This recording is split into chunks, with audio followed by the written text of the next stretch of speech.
मुझे एक जंकयार्ड में एक लड़की मिली और मैं उसको अपने घर ले आया, पर मुझे बिल्कुल अंदाजा नहीं था कि वो पूरे जियांग सिटी में हलचल मचा देगी। घर में आपका स्वागत है छोटी मलकिंग। मैं जियांग ये हूँ। मैं सिटी के बाहर एक जंकयार्ड चलाता हूँ। उस दिन बहुत तेज बारिश हो रही थी। मैं घर चलकर आ रहा था। मुझे सू युआन बेहोश मिली, जंकयार्ड के गट्टे पर पड़ी हुई। मैं उसको अपने घर ले आया और अपनी अकेली थोड़ी साफ सोफा पर डाल दिया। वो जो सफेद फ्रॉक पहनी हुई थी वो इतनी गंदी थी कि पहचानी ही नहीं जा रही थी, पर उसका चेहरा बहुत साफ था। वो थोड़ी देर बाद होश में आई। उसकी आंखें एक डरे हुए छोटे हिरन जैसी लग रही थीं। वो मुझे बिना कुछ बोले देखती रही, फिर सोफा के कोने में दुबक कर बैठ गई। आप कौन हो? मैं कहाँ हूँ? मैं तेरा बाप हूँ। ये तेरा घर है राजकुमारी। लड़की का गला भर आया। उसका चेहरा बिल्कुल लाल हो गया। उसकी आंखें भी लाल होने लगी। आंसू तुरंत बहने लगे। मैं जानबूझकर अंदर नहीं आई। मैं रास्ता भटक गई थी और मेरा फोन भी खो गया। अच्छा बस करो, रोने से पेट नहीं भरेगा। भूख लगी है? मैंने एक कटोरा आटे का सूप निकालकर उसके आगे रख दिया। कटोरे के किनारे पर थोड़ा सा टूटा हुआ था। खा लो, फिर खाना खत्म करके यहां से चली जाना। लड़की कटोरे को देखती रही और धीरे से बोली, अंकल, क्या आप यहाँ वी चाट पे लेते हो? मेरे गले में धुएं से फंदा लग गया। मैं दीवार पर लिखे साइन की तरफ इशारा किया जिसमें लिखा था उधार मना है या हाथ काट लिए जाएंगे, और हंसा। सही से समझ लो राजकुमारी, मैं यहाँ सिर्फ वी चाट पे ही नहीं लेता, मैं तो सीधा जिस्म की कीमत लेता हूँ। लड़की बहुत डर गई। कटोरा उठाया और ध्यान से सूप पीने लगी। मैं उस पर ध्यान नहीं दिया। मैं अपना भीगा हुआ बैनियान उतार दिया जिससे मेरी पीठ पर पुराने दाग दिखने लगे। जब मैं मुड़ी तो देखा लड़की मेरी पीठ के सबसे लंबे दाग को देख रही है। उसकी आंखों में बहुत डर था। मैं हंसा। क्या पहले नहीं देखा? ऐसे ही देखती रहोगी तो तुम्हें भी एक दाग दे दूंगा। लड़की ने तुरंत अपना सर नीचे कर लिया। खाना खत्म होने के बाद भी बारिश नहीं रुकी थी। उसके भीगे कपड़ों में कांपते हुए देखकर मैं चिढ़कर अलमारी में ढूंढा, एक पुराना टी शर्ट निकाला और उसकी तरफ फेंक दिया। ये पहन लो, मेरे घर में मरकर अपशकुन मत फैलाना। वो टी शर्ट को पकड़ी हुई थी जिसका गला धुलने से फैल गया था, और बहुत देर तक सोचती रही। वो कपड़े को सीने से लगाकर अंदर के कमरे में गई, वो जगह जो मुश्किल से बेडरूम लगती है। जब वो बाद में बाहर आई तो मैं एक सेकंड के लिए देखता रह गया। वो बड़ी टी शर्ट उसके जिस्म पर ऐसे लटक रही थी जैसे किसी बच्चे ने बड़े के कपड़े चुरा लिए हों। उसकी दो पतली सफेद टांगें हल्की रोशनी में बहुत अलग दिख रही थीं। मेरी नजर देखकर लड़की ने अजीब तरह से शर्ट का किनारा खींचा और धीरे से बोली, ओह शुक्रिया। मैं कोई जवाब नहीं दिया। मैं बेड के नीचे से एक पुराना चप्पल खींचा और उसके पैरों के पास फेंक दिया। मैं जियांग ये हूं। तुम्हारा नाम क्या है?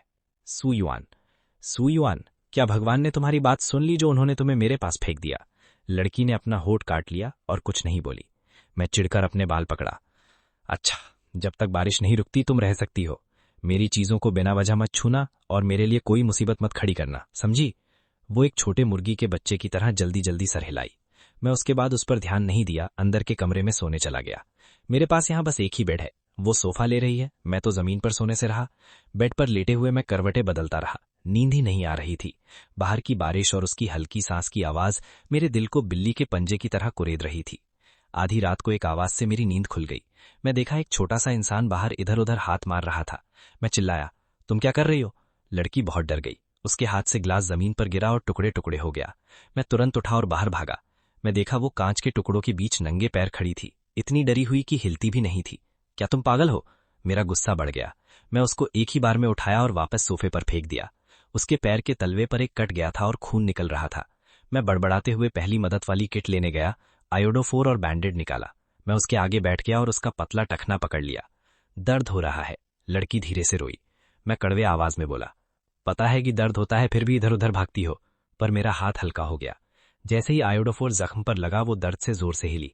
रोना बंद करो, नहीं तो तुम्हें बाहर कुत्तों के आगे फेंक दूंगा। मैं बहुत गुस्से से बोला। सच में वो रोना बंद कर दी, बस अपना होठ काट रही थी और उसके कंधे हल्के हिल रहे थे। मैं जख्म पर पट्टी बांधने के बाद टूटे हुए कांच को साफ करने के लिए खड़ा हुआ। सू युआन मेरी पीठ को देखती रही और धीरे से पूछी, आप मेरे साथ इतने अच्छे क्यों हो रहे हैं? मुझे डर है कि तुम यहां मर जाओगी। तुम जंकयार्ड के कचरे जितनी भी काम की नहीं हो। मुझे तो तुम्हारे दाह संस्कार के लिए भी पैसे देने पड़ेंगे। मेरे पीछे से कोई आवाज नहीं आई। मैं कचरा साफ करने के बाद देखा वो पहले से ही अपने घुटने पकड़कर सोफे पर सो गई थी। आंसू अभी भी उसकी लंबी पलकों पर लटक रहे थे। मैं एक आह भरा, कंबल उठाया और धीरे से उसके ऊपर डाल दिया। अगली सुबह जल्दी मैंने खुद के लिए एक बर्तन में नूडल्स बनाया। मैंने बस 2 ही निवाले खाए थे कि सू युआन उठ गई। वो अपनी आंखें मली और बैठ गई। गुड मॉर्निंग, वो धीरे से बोली। मैं जवाब में एक आवाज निकाला, बर्तन की तरफ इशारा किया और बोला, और बचा है अपने आप ले लो। मैं अपने सामने बैठी लड़की को देखकर अचानक पूछा, तुम कब तक यहाँ रहने का सोच रही हो? मैं मुफ्त के खाने वालों को नहीं रखता। सू युआन का हाथ जो कटोरा पकड़े हुए था वो रुक गया। उसकी आंखें उलझन से भरी थीं। मेरे पास और कहीं जाने की जगह नहीं है। तुम्हारे परिवार का क्या? तुम्हारे दोस्त? लड़की ने अपना सर हिलाया। उसकी आंखें फिर से लाल होने लगी। सही है, फिर से शुरू हो गई। मैं अपना चॉपस्टिक्स नीचे रखा, अपना फोन उसकी तरफ फेंका। अपने परिवार को फोन करो, उनसे कहो कि तुम्हें लेने आए। फोन बहुत देर तक बजता रहा, फिर किसी ने उठाया। दूसरी तरफ से एक बहुत गुस्से वाले आदमी की आवाज आई। सू युआन, तुम्हें सच में घर फोन करने का याद आया? मैं तुम्हें बता दूं, तुम्हारे पापा ने कहा है अगर तुमने फिर से उस कंगाल इंसान के साथ कोई ड्रामा किया तो हम तुम्हें हमेशा के लिए बेघर कर देंगे। फोन कट गया। सू युआन फोन पकड़े हुए थी। उसका चेहरा बिल्कुल सफेद पड़ गया था। मैंने उससे फोन वापस लिया और समझ गया कि क्या हुआ है। ठीक है, लगता है तुम्हें बाहर निकाल दिया गया है। तुम यहां रह सकती हो, पर कुछ नियम है। सू युआन की आंखों में एक हल्की आशाएं चमक उठी। पहला, किराया दो। दूसरा, घर का काम करो। मैं बेकार लोगों को नहीं रखता, तुम्हारी मर्जी। वो अपने नरम सफेद हाथों को देखी और दांत पीसकर बोली, मैं काम करूंगी। पहला काम जो मैंने सू युआन को दिया वो था खाली प्लास्टिक की पानी की बोतलों का पहाड़ अलग अलग करना। ये थकाने वाला नहीं था, पर गंदा और बहुत चिढ़ मचाने वाला था। मैं दरवाजे के फ्रेम से टिककर मुंह में सिगरेट दबाए उसको देख रहा था। वो मेरी बड़ी चप्पल पहने हुए ध्यान से बोतलों के ढेर की तरफ बढ़ रही थी, जो उससे भी लंबा था। मेरा दोस्त वांग डपाओ पास आया, अपनी भौएं हिलाते हुए पूछा, ब्रदर ले, तुमने इस छोटी परी को कहां से चुराया है? इससे ये काम करवाना क्या ये ज्यादती नहीं है?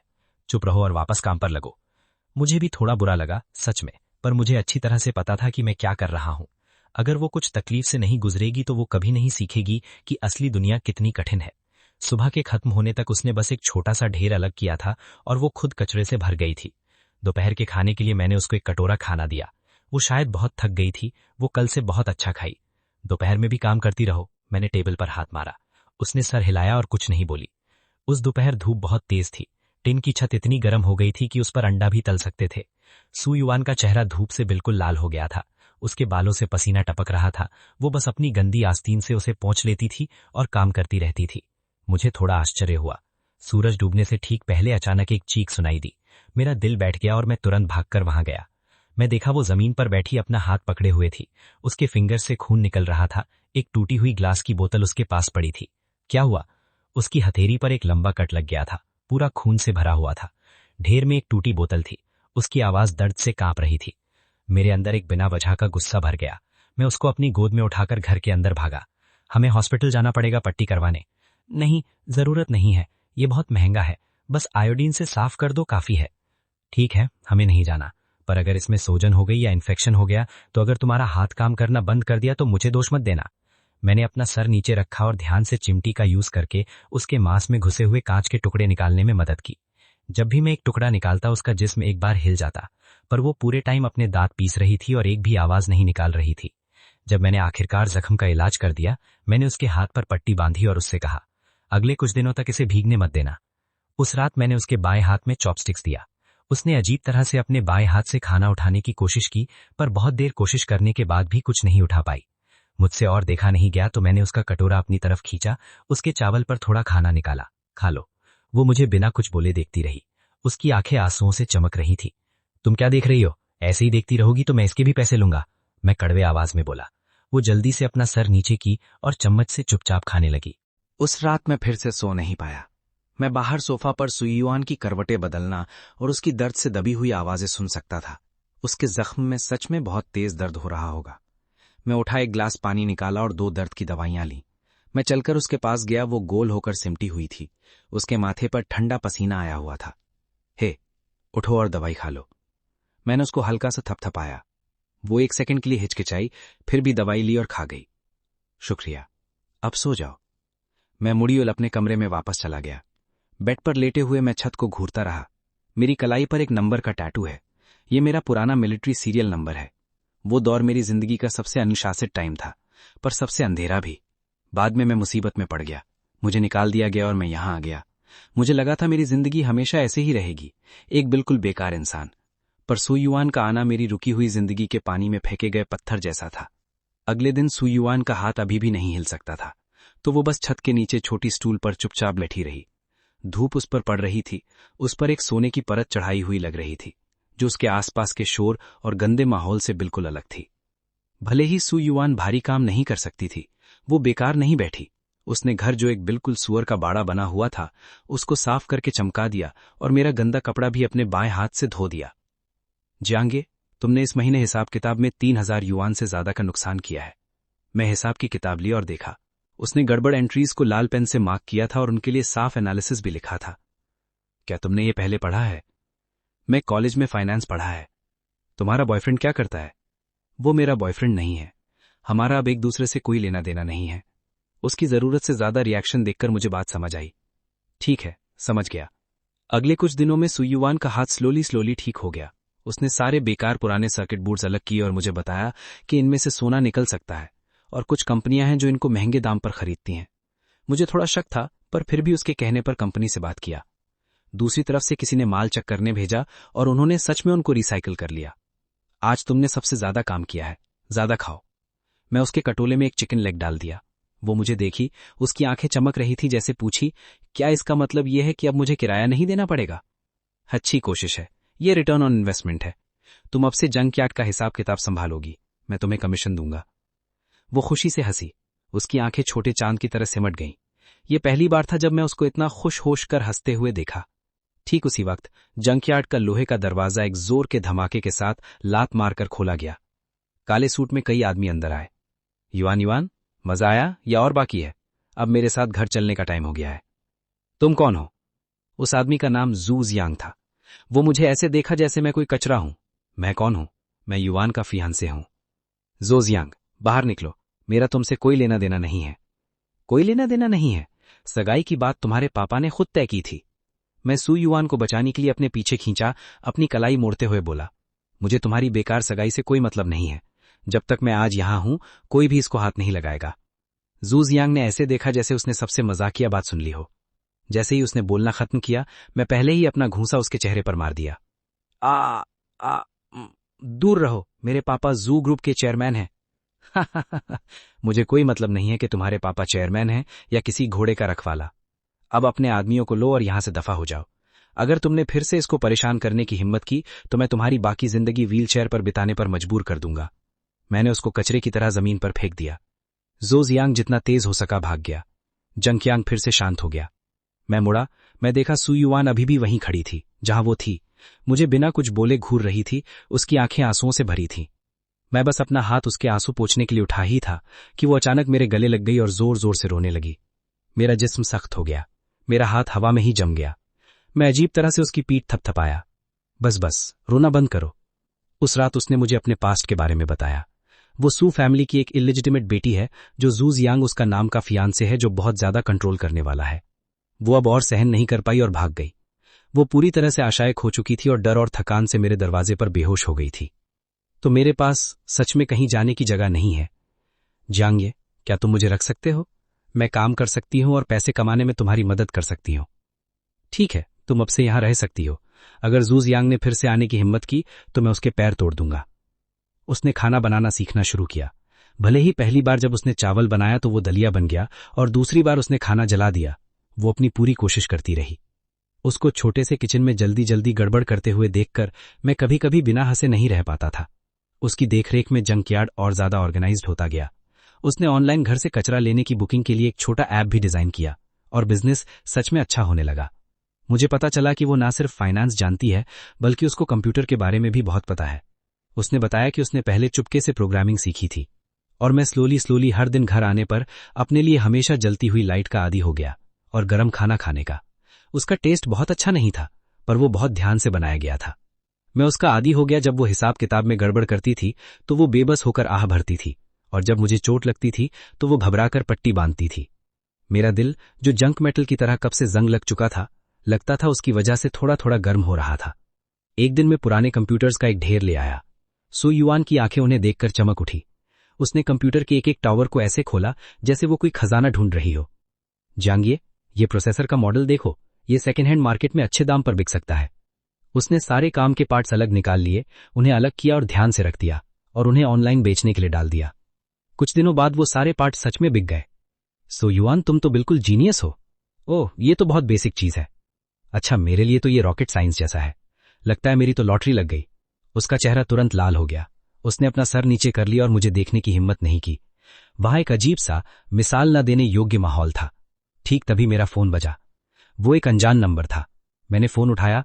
दूसरी तरफ से एक कमजोर, बहुत पुरानी आवाज आई। शाओये, क्या तुम हो? शाओये, क्या सच में तुम हो?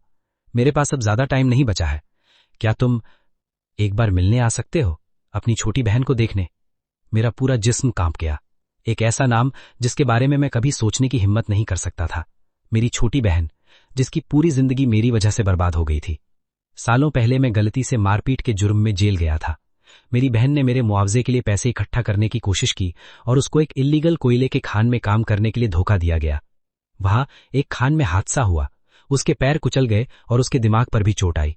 ये मेरे दिल का सबसे गहरा जख्म है। मैं इतने सालों में उससे मिलने वापस नहीं गया। मैं चुपचाप सिगरेट पीता रहा।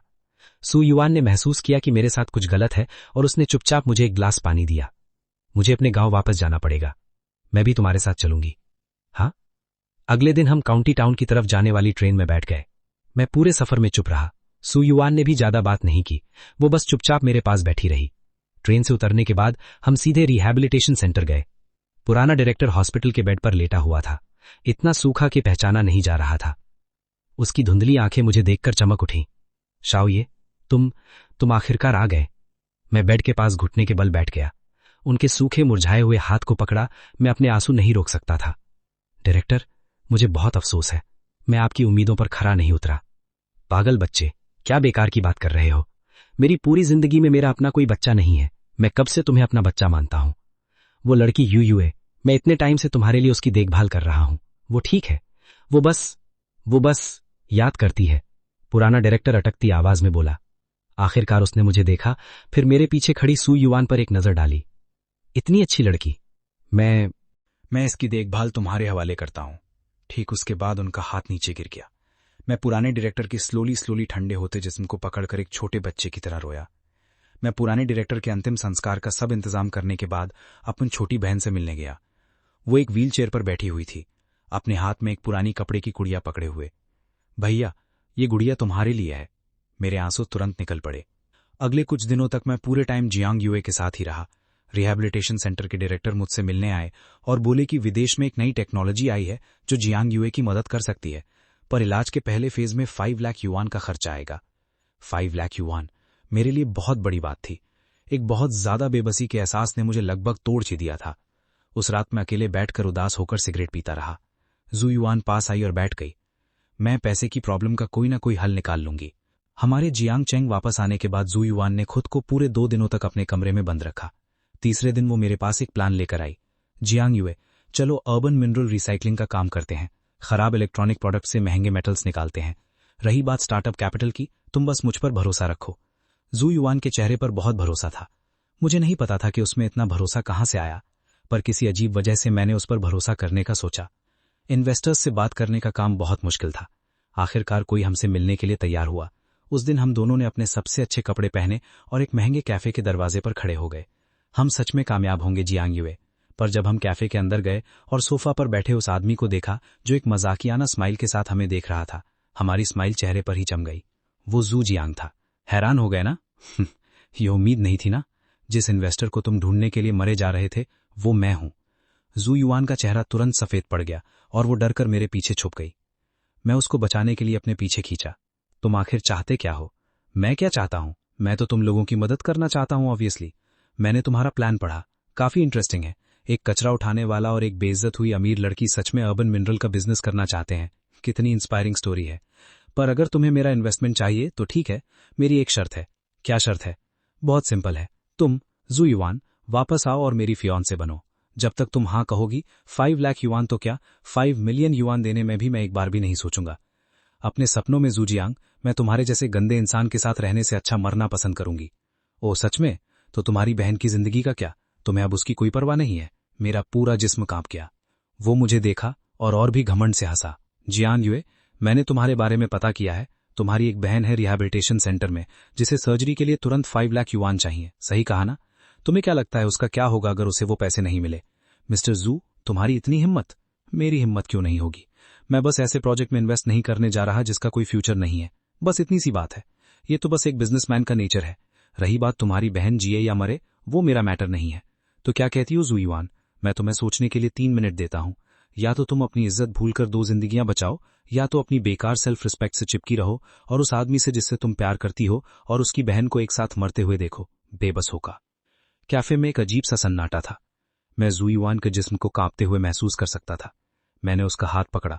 उसका हाथ ठंडा पड़ा हुआ था। चलो चलते हैं, पैसे खो गए तो और कमा लेंगे, पर हम अपनी इज्जत नहीं खो सकते। मैं जू युआन को मेरे और मेरी छोटी बहन के लिए सैक्रिफाइस करके जू जियांग के जाल में फंसने नहीं दे सकता था। इतनी जल्दी मत जाओ, इस बारे में अच्छे से सोच लो जू युआन, तुम्हें ऐसा मौका फिर कभी नहीं मिलेगा। मैंने सुना है कि तुम्हारे सौतेले भाई का कंपनी में बहुत अच्छा टाइम चल रहा है। तुम्हारे पापा पहले से ही परिवार की सारी प्रॉपर्टी उसके नाम करने का प्लान बना रहे हैं। तुम्हारे पास अब बिल्कुल कुछ नहीं बचा है। जू युआन एक सेकंड के लिए डगमगा गई। मैं उसे संभालने के लिए हाथ आगे बढ़ाया। उसकी बात मत सुनो, पर उसने मेरा हाथ छोड़ दिया। वो मुड़ी और जू जियांग की तरफ देखा। उसकी आंखें बिल्कुल शांत थीं। ठीक है, क्या कहा तुमने? मैंने कहा ठीक है, मैं तुम्हारी शर्त मानती हूं, पर तुम्हें पहले 5 लाख युआन इस अकाउंट में ट्रांसफर करने होंगे। उसने रिहैबिलिटेशन सेंटर का अकाउंट नंबर बोल दिया। जू युआन, क्या तुम पागल हो गई हो? तुम्हें पता भी है तुम क्या बोल रही हो? समझदार लड़की, कोई बात नहीं। उसने अपना फोन निकाला, हमारे सामने ही पैसे ट्रांसफर कर दिए। जल्द ही मेरे फोन पर एक मैसेज आया। वो रिहैबिलिटेशन सेंटर के डायरेक्टर का था।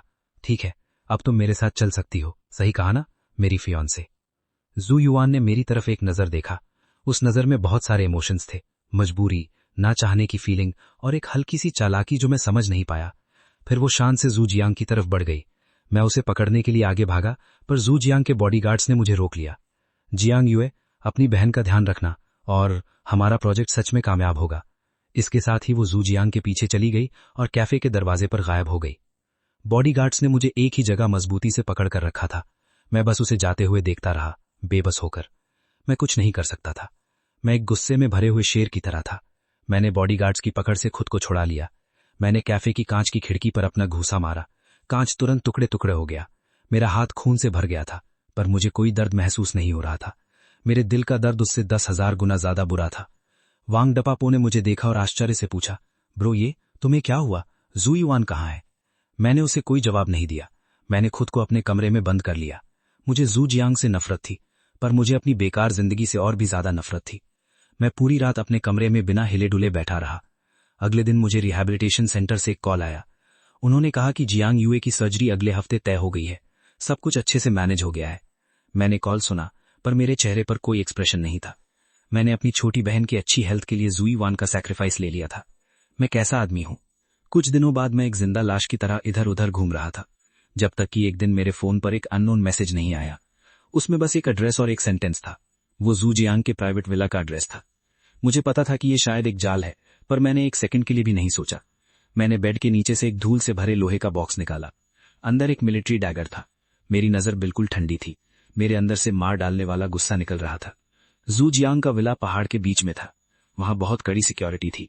अंधेरे का फायदा उठाकर मैं बिना कोई आवाज किए दीवार कूद गया। विला के पीछे के गार्डन में चुपके से चला गया। वो जगह रोशनी से चमक रही थी। अंदर एक पार्टी चल रही थी। मैं विला के एक तरफ गया, पानी के पाइप को पकड़ा और जल्दी से सूझबूझ से ऊपर चढ़ गया। मैं कुछ ही देर में दूसरी मंजिल के बालकनी पर पहुंच गया। मैंने धीरे से दरवाजा खोला और कमरे के अंदर चला गया। चांद की रोशनी में मैंने बेड पर जू युआन को देखा। जू युआन, ये मैं हूं। आह, जियांग युए, तुम यहाँ क्या कर रहे हो? जल्दी यहाँ से जाओ, यहाँ बहुत खतरा है। मैं तुम्हें लेने आया हूँ, डरो मत, मैं यहाँ हूँ।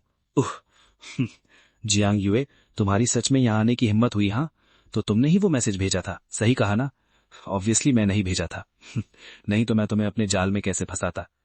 मैं तो बस ये देखना चाहता था कि तुम इस औरत के लिए कितने पागल हो सकते हो, अपनी जिंदगी की कितनी कम कीमत समझते हो।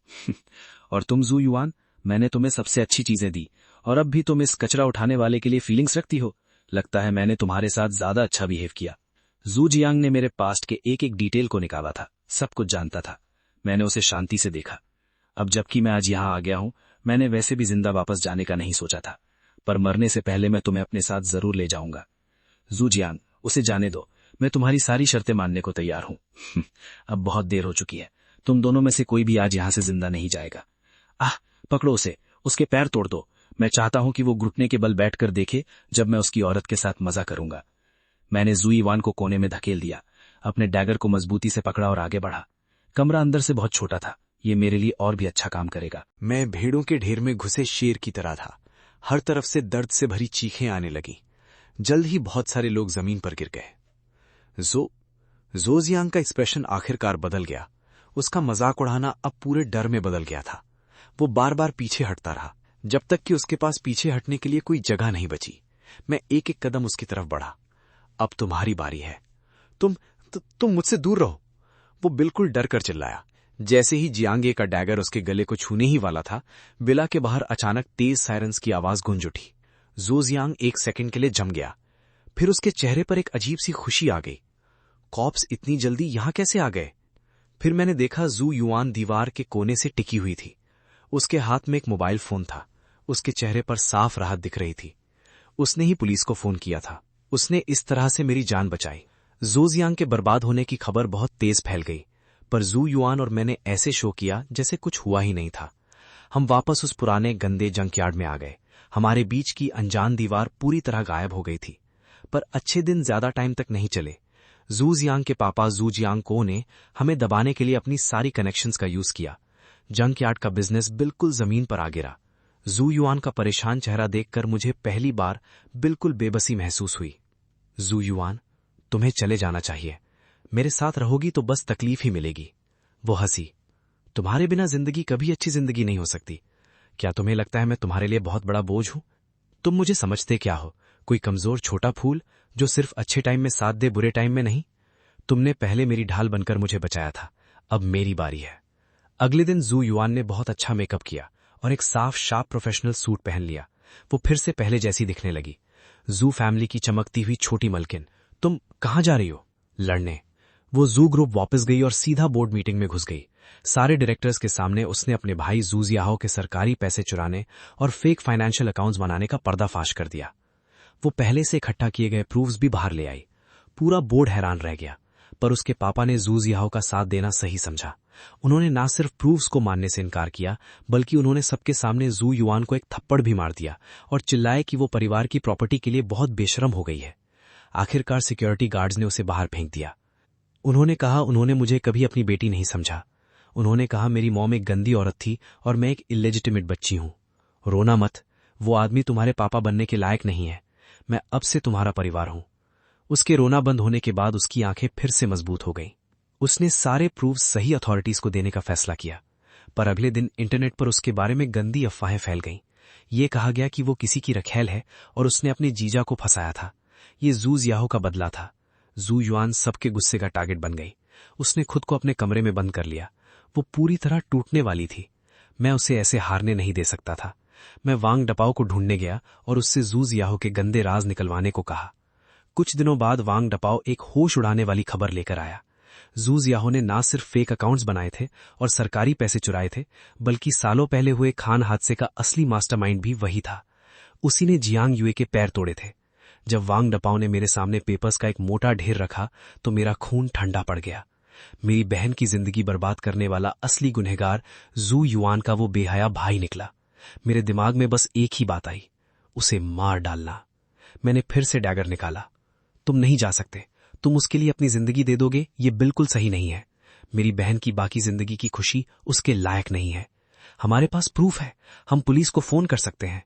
जियांग ये अपनी बहन के बारे में सोचो। वो पहले ही दोनों पैर खो चुकी है। क्या तुम चाहते हो वो अपने भाई को भी खो दे? बहन वर्ड ने मुझे एक ठंडे पानी की बाल्टी की तरह झटका दिया। इसने मुझे तुरंत होश मिला दिया। हम इसका सामना एक साथ करेंगे। अगले दिन हम एक साथ पुलिस स्टेशन गए और सारे प्रूफ्स पुलिस को दे दिए। पुलिस ने केस को बहुत सीरियसली लिया। उन्होंने तुरंत एक स्पेशल टीम बनाई। ज़ू जियाओ को बहुत जल्दी पकड़ लिया गया।